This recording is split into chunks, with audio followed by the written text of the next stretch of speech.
Pour commencer, connectez-vous avec votre adresse email et votre mot de passe. Vous pouvez accéder au service directement depuis le bandeau d'accueil ou via le menu en cliquant sur Nouvel envoi, puis Signature électronique. Vous arrivez alors sur une page de présentation qui vous propose 2 modes d'envoi. L'envoi unique, idéal si vous souhaitez envoyer un même document à un ou plusieurs signataires qui le signeront ensemble.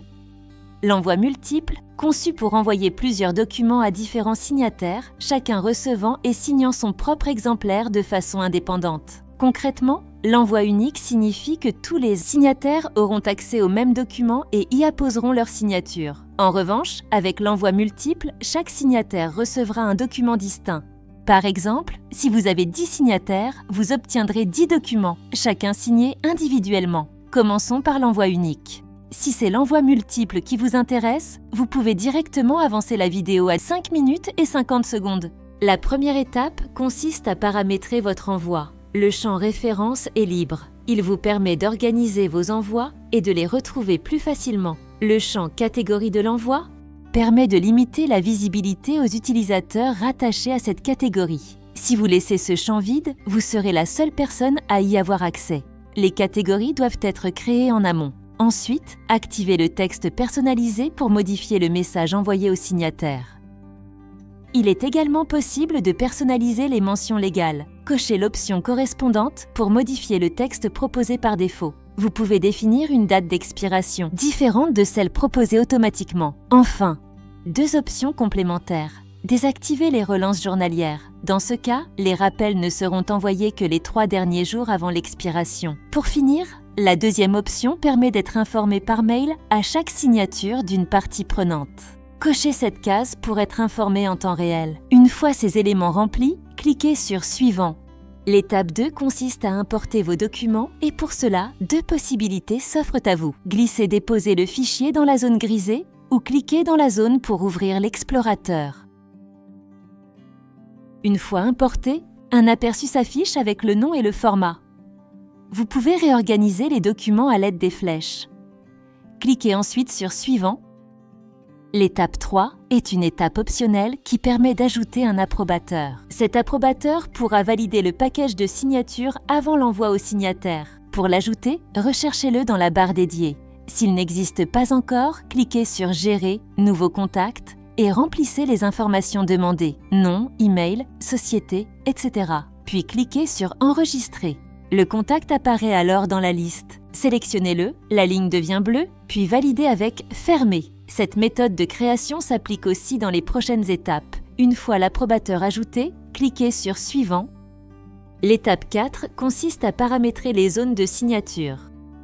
Prenons l'exemple d'un contrat et d'un avenant à signer par 2 personnes. Cliquez sur Ajouter des zones de signature. Un pop-up s'ouvre, cliquez sur Ajouter une zone. Sélectionnez un signataire dans la liste ou créez-le comme précédemment. Choisissez la méthode de signature autorisée, par code email, par code SMS ou via clavier ou signature manuscrite. Vous pouvez aussi personnaliser les mentions légales du signataire. Une fois ces informations renseignées, cliquez sur Valider pour que le pop-up disparaisse. Vous arrivez ainsi sur la fenêtre de placement des signatures. Utilisez les flèches en haut à gauche de la zone pour la déplacer, ou les icônes à droite pour la supprimer, dupliquer ou modifier. Une fois la signature placée, cliquez sur Suivant pour revenir à l'écran. S'il y a un second document à signer, exemple d'ici, l'avenant, cliquez de nouveau sur Ajouter des zones de signature. Sélectionnez le document en haut et répétez l'opération.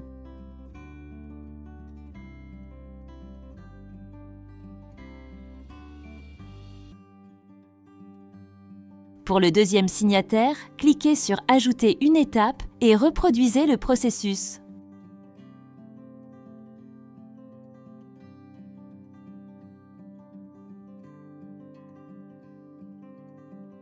En cas d'erreur, supprimez une zone via la croix à droite du nom du signataire. Supprimez toute une étape grâce à la corbeille à côté du numéro d'étape.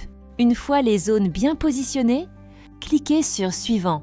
Vous pouvez ajouter un destinataire qui recevra une copie des documents signés une fois la procédure terminée. Par exemple, le ou la DRH. Une fois cette personne ajoutée, ou si vous ne souhaitez pas en renseigner, cliquez sur Envoyer. Un message récapitulatif s'affiche avec le nombre total de signatures attendues. cliquez sur « Continuer » pour lancer l'envoi. Une fois l'envoi effectué, une page récapitulative vous sera présentée, listant les étapes, les documents et les signataires associés. Voyons maintenant le processus pour un envoi multiple. Étape 1. Commencez par paramétrer votre envoi. Le champ référence est libre. Il vous permet de structurer vos envois et de mieux les retrouver par la suite. Le champ catégorie de l'envoi permet de restreindre l'accès aux utilisateurs ayant les droits sur cette catégorie. Si vous laissez ce champ vide, vous seul aurez accès à l'envoi. Attention, les catégories doivent être créées en amont.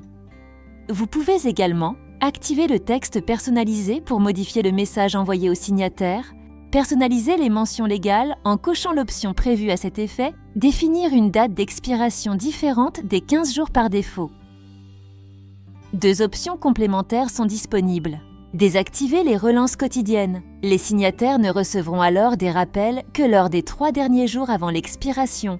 Recevoir une notification par mail à chaque signature. Une fois tous les paramètres définis, cliquez sur « Suivant ».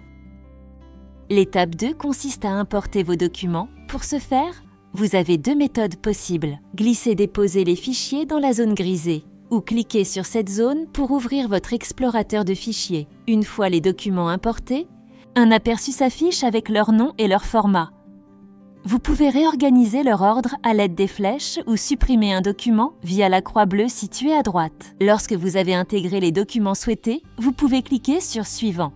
L'étape 3 vous permet d'importer vos signataires via un fichier Excel. Comme à l'étape précédente, vous pouvez glisser-déposer le fichier ou cliquer dans la zone grisée pour l'importer. Une fois le fichier chargé, un message de confirmation s'affiche.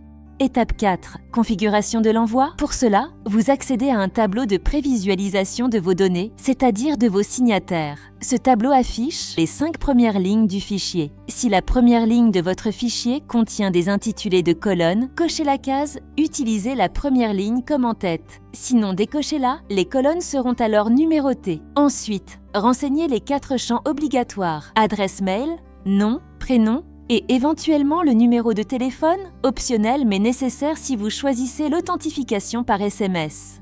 Cliquez sur « Suivant ». Une fenêtre de placement s'ouvre alors. Si vous avez importé plusieurs documents, vous pouvez changer de fichier à l'aide du menu déroulant en haut dans la section « Documents sélectionnés ». Cliquez sur « Positionner la zone » pour définir où le signataire devra apposer sa signature. Un pop-up s'ouvre. Choisissez la méthode de signature, code par email, par SMS ou clavier manuel. Vous pouvez également ajouter des mentions légales personnalisées en insérant des champs dynamiques. Cliquez ensuite sur « Valider ». Vous revenez alors à la fenêtre de placement. Cliquez sur l'émoticône à flèche pour déplacer la zone de signature à l'endroit souhaité. Une fois la zone bien positionnée, cliquez sur « Suivant ».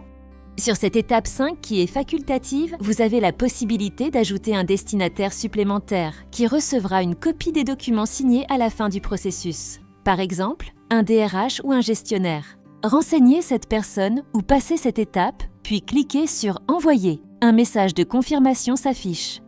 Cliquez sur « Continuer » pour lancer l'envoi. Une fois l'envoi terminé, une page récapitulative s'affiche avec les principales informations, services concernés, références, date de création et date limite. Voilà, c'est si simple. Alors on se lance ?